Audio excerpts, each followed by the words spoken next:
순교자의 믿음은 반드시 죽어야지만 순교자의 믿음이 아니다라는 것을 알 수 있습니다. 순교자는 죽은 사람만 순교자가 아닙니다. 살아있으되 순교자의 심정으로 또 다른 사람들의 희망을 갖도록, 또 다른 사람들이 도전할 수 있도록, 또 다른 사람들의 힘을 낼 수 있도록, 또 다른 사람들의 위로받을 수 있도록 자신의 인생을 기꺼이 희생물로 내놓을 수 있다라면은 그가 바로 순교자와 동일한 순교자의 믿음이라는 것을 가르쳐주고 있습니다.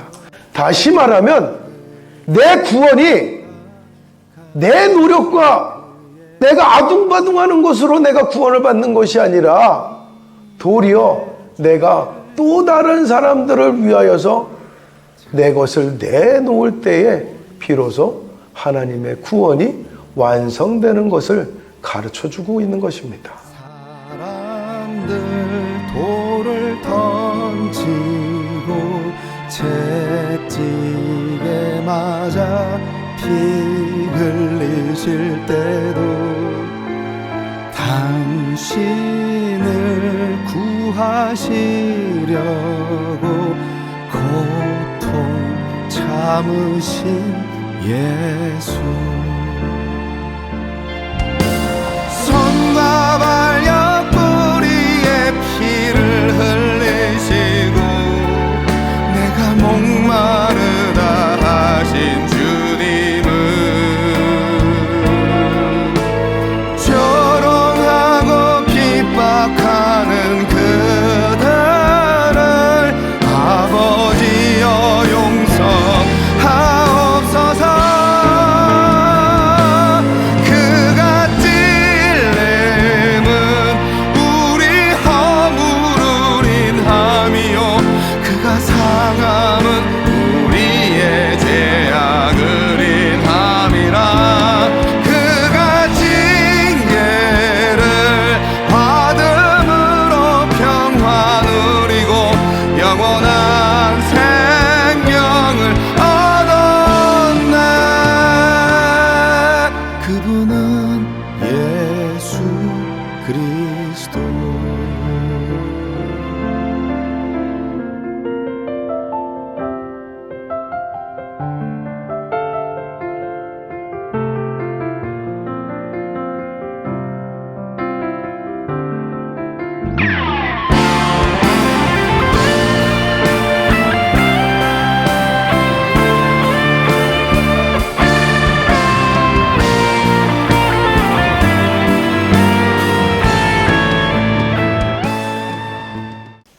책이 한 권 써졌어요.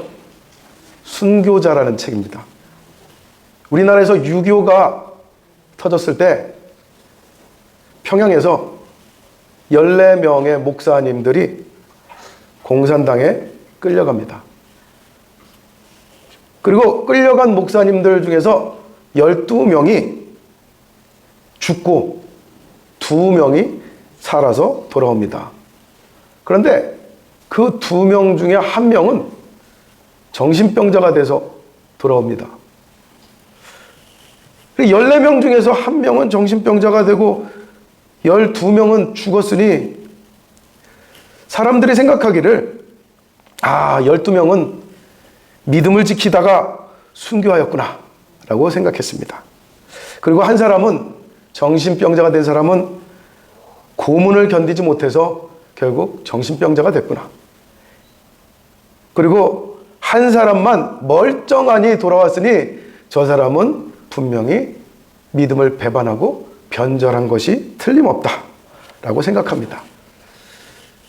그리고 그런 소문이 도는데도 불구하고 이 돌아온 한 사람은 아무런 변명도 하지 아니하고 그저 죄인처럼 묵묵히 살아가고 있습니다. 사람들은 시간이 지날수록 더 손가락질을 하고 비난을 합니다. 어떻게 14명 중에서 혼자 살아 돌아올 수 있느냐? 다른 사람들은 다 그렇게 순교하였으되 어찌해서 당신만 그 생명을 유지하겠다고 믿음을 버릴 수가 있느냐? 하고서 야단을 칩니다.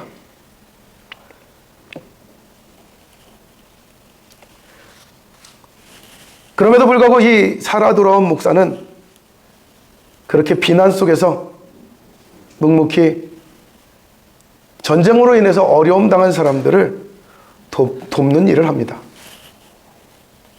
그런 모습을 본 사람들은 이 살아 돌아온 목사에게 또 이와 같이 이제 이야기하기 시작합니다. 변절자가 마음에 찔리기는 했나 보네. 죄 때문에, 자기가 지은 죄 때문에 그 죄를 씻으려고 어려운 사람들을 돕는가 보지? 이와 같이 말을 합니다. 그러던 어느 날 이 사건을 조사하던 미군 부대의 조사관이 이리저리 탐문을 하고 다닙니다. 12명이 어떻게 해서 죽게 되었으며 한 사람은 어찌하여서 정신병자가 되었는지. 그런데 조사하던 중에 새로운 사실이 밝혀집니다. 그것은 뭐냐면 사실은 죽은 12명이 순교자가 아니라 변절자였다는 것입니다. 그리고 정신병자가 된 목사는 고문을 당하기도 전에 겁을 집어먹고 정신병자가 됐다는 겁니다. 그러면 살아 돌아온 사람은 어떻게 살아 돌아왔을까? 공산당이 아무리 고문을 하고 위협을 하고 겁박을 해도 끝내 자신은 믿음을 버리지 않겠노라고 완강히 버티자 그 공산당이 당신의 믿음은 진짜요 하고서 풀어줬다는 것입니다. 이 사실을 알게 되고 나서 조사관은 정말 이상하다고 여겼습니다. 이 살아 돌아온 목사는 왜 누명을 쓰고서 살고 있었을까? 왜 사람들의 비난을 받으면서 왜 자기가 변절자가 아니라고 말하지 않았을까? 그래서 그 이유를 물어보았습니다. 그랬더니 이 살아 돌아온 목사는 말하기를 성도들이 한 사람의 생존자보다 12명의 순교자가 있다고 할 때에 더 믿음의 도전을 받지 않겠는가? 그리고 그것을 통해서 믿음의 새로운 희망을 가지고 새로운 열심을 갖지 않겠는가? 그래서 나는 이것에 대해서 침묵하였다. 이렇게 이야기합니다. 그러면서 덧붙여 말하기를 그리고 누가 누구를 변절자라고 하는가? 누가 뭐래도 12명은 변절자가 아니라 순교자입니다. 이렇게 얘기합니다. 왜 그렇습니까? 그랬더니 그들은 분명히 빨갱이에게 잡혀서 고문당하고 희생됐기 때문입니다. 그러니 비록 그들의 연약한 모습이 있었다 할지라도 그들은 순교자입니다. 이렇게 말했다는 겁니다. 조사관은 한 번 더 물었습니다. 그건 그렇다 치고 억울하지 않습니까? 이와 같이 말합니다. 그때 그 살아남은 목사가 이와 같이 말합니다. 그것은 나의 십자가요. 그저 나는 십자가를 짊어졌을 뿐이요. 이렇게 말을 합니다. 이와 같은 이 살아남은 사람을 통하여서 그 목사를 통하여서 결국은 십자가를 짊어진다는 것이 바로 순교자의 믿음이다라는 것을 가르쳐주는 책입니다. 오늘 우리가 읽은 말씀 속에서 예수님은 사람들에게 순교자의 믿음에 대해서 가르쳐주고 있습니다. 자기를 부인하고 자기 십자가를 지고 따르라고 말씀하셨습니다. 자기를 부인하고 자기 십자가를 지고 따르라는 것이 무슨 뜻일까요? 자기를 부인한다는 것은 어떤 것일까요? 영어 성경을 찾아보고 여러 주석서를 찾아보고 끙끙대면서 씨름을 좀 했습니다. 그 결과 자기를 부인한다는 뜻은 자신의 입장이나 자신의 생각을 포기하는 것이다 라고 가르쳐 주었습니다. 다시 말해서 내가 누군가의 이야기를 할 때 아무리 내가 생각하기에 내 생각이 옳은 것 같고 내 주장이 바른 것 같아도 나와 그 논쟁하는 사람과 평화롭기 위해서 내가 내 뜻을 포기하는 겁니다. 내가 내 생각을 그냥 묻어버리는 거예요. 그래 당신 말이 맞어. 그래 당신 뜻대로 하시오. 이것이 바로 자기를 부인하는 것이었습니다. 주님을 위해서라면 내가 나를 부인하겠습니다. 내 생각도 내가 원하는 것도 내 뜻도 포기하겠습니다. 덮어버리겠습니다. 아니 생각조차 안 하겠습니다. 지워버리겠습니다. 이게 바로 자기를 부인한다는 것이라는 겁니다. 예수님은 제자들에게 이와 같이 말씀하시는 거예요. 나를 따라오려거든 전적으로 나를 따르라 하는 거예요. 전적으로 너의 생각, 너의 뜻, 너가 원하는 것, 네 소망, 너의 바라는 것들 다 부인하고 나를 따라오라. 그렇게 나를 따라오되 거기서 끝이 아니에요. 날마다 자기 십자가를 지고 따라오라고 합니다. 자기 십자가. 예수님이 자기의 죄 때문에 십자가를 지셨습니까? 예수님이 자기가 원하는 것 때문에, 자기의 뜻 때문에, 자기 생각 때문에, 자기가 바라는 것 때문에 십자가를 지셨어요? 내가 하루를 고생하여서 노동을 하는 까닭은 내가 그 노동을 통해서 돈을 벌기 위함이죠. 그러니 그것은 예수님이 말씀하시는 자기 십자가가 아니에요. 예수님이 말씀하시는 자기 십자가는 나를 위해서 내가 지는 십자가가 아니라 다른 사람을 위해서 내가 대신 지는 십자가가 예수님이 말씀하시는 십자가예요. 내 것이 아닌데도 불구하고 내가 그 십자가를 내 것처럼 짊어지고 가는 것, 이것이 바로 자기 십자가라는 뜻이었습니다. 예수님이 지신 십자가를 닮은 십자가가 바로 내가 질 십자가라는 거예요. 우리는 그저 내가 고생하는 것, 내가 힘들게 살아가는 것, 나에게 어려움이 닥치는 것, 내게 닥친 시련과 슬픔이 내 십자가인 줄 알았죠. 그 십자가는요, 내가 지는 게 아니라요, 예수님이 지셨습니다. 할렐루야. 내 슬픔 때문에, 내 고통 때문에, 내 죄 때문에 내 십자가를 지신 분은 예수님이에요. 그러니 그런 예수님의 십자가를 따라오려거든 너도 다른 사람의 십자가를 짊어지고 내 십자가인 것처럼 나를 따라오너라, 이렇게 가르쳐주고 계시는 겁니다. 다만 신기한 것은 예수님이 그 다음에 또 뭐라고 하시냐면, 남을 위한 십자가를 버리고 제 목숨을 구원하고자 하면 잃을 것이라고 말씀하고 있습니다. 보세요. 아유, 내가 이 남의 십자가를 내가 왜 져? 내 십자가도 힘들어. 내 고생도 힘들어. 내 슬픔도 힘들어. 내가 굳이 남의 십자가를 왜 짊어지고, 왜 내가 남의 십자가를 내 십자가인 것처럼 짊어져? 아이고, 내가 여기서 더 고생하면, 여기서 내가 더 힘들면, 더 슬프면 나는 감당 못해. 이렇게 생각하는 자, 그렇게 해서 자기 목숨을 자기가 구원하고자 하는 자, 그는 잃을 것이다 라고 말씀하고 있어요.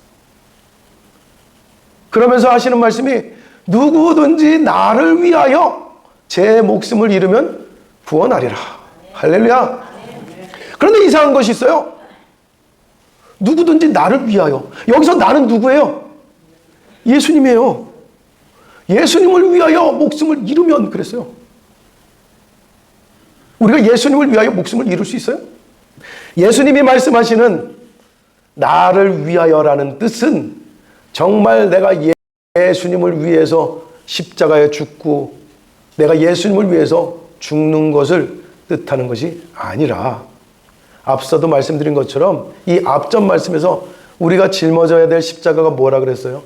예수님이 하신 것처럼 그것을 따라서, 그것을 본받아서 나도 다른 사람을 위하여 십자가를 달게 짊어지는 것, 다른 사람의 무거움을 짊어지는 것, 다른 사람의 슬픔을 짊어지는 것, 다른 사람의 괴로움을 짊어지는 것,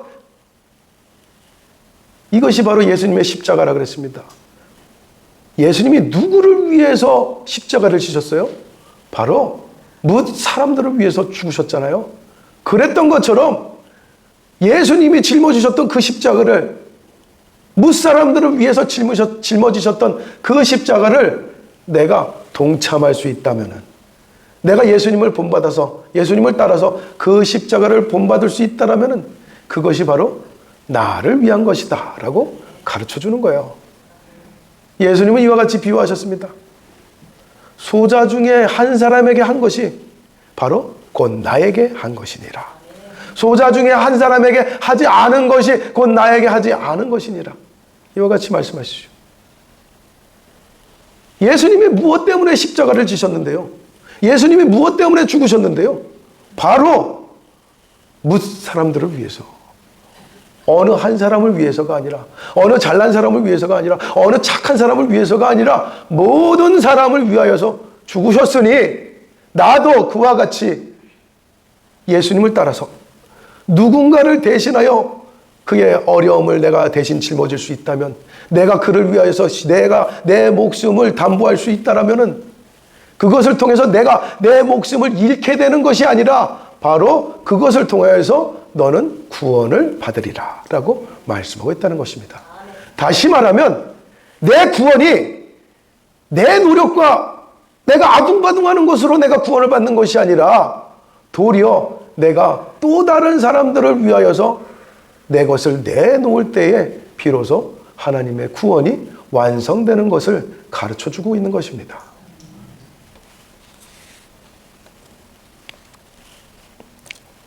그것이 바로 예수님이 우리에게 가르쳐주시는 순교자의 믿음입니다. 그런 의미에서 순교자의 믿음은 반드시 죽어야지만 순교자의 믿음이 아니다라는 것을 알 수 있습니다. 앞서 순교자라는 책에서 보았듯이 순교자는 죽은 사람만 순교자가 아닙니다. 살아있으되 순교자의 심정으로 또 다른 사람들이 희망을 갖도록, 또 다른 사람들이 도전할 수 있도록, 또 다른 사람들이 힘을 낼 수 있도록, 또 다른 사람들이 위로받을 수 있도록 자신의 인생을 기꺼이 희생물로 내놓을 수 있다라면은 그가 바로 순교자와 동일한 순교자의 믿음이라는 것을 가르쳐주고 있습니다. 오늘 우리가 읽은 이 말씀, 예수님이 우리에게 들려주시는 이 말씀이 바로 그것을 가르쳐주고 있습니다. 그런 의미에서 살아서도 순교자의 믿음이 될 수 있다는 것입니다. 우리가 남을 위하여서 십자가를 짊어지듯 나를 죽일 수만 있다면, 나를 부인하고 나의 바라는 것을, 내가 원하는 것을, 나의 감정을, 내 생각을 내가 내려놓을 수 있다면 그것이 바로 예수님을 위한 것이라고 말씀하고 있는 것입니다. 우리가 살아가다 보면 하고 싶은 말도 많고 하고 싶은 행동도, 하고 싶은 생각도 참 많습니다. 또 때로는 자존심이 상해서 물러서지 못할 때도 있습니다. 또 때로는 내 안에 가득 찬 이 분노를 해결하지 못해서 반드시 그 분노를 풀고서야 내가 마음을 놓을 수 있는 그런 경우도 있습니다. 그러나 그때에 우리가 오늘 이 말씀을 떠올리기를 바랍니다. 저 사람이 받아야 될 비난을 내가 참고 내 십자가로 내가 삼는다면, 저 사람이 받아야 될 책망을 내 십자가로 알고 내가 짊어진다면, 내가 저 사람이 받아야 될 온갖 부정적인 것들을 내 것으로 짊어질 수 있다라면,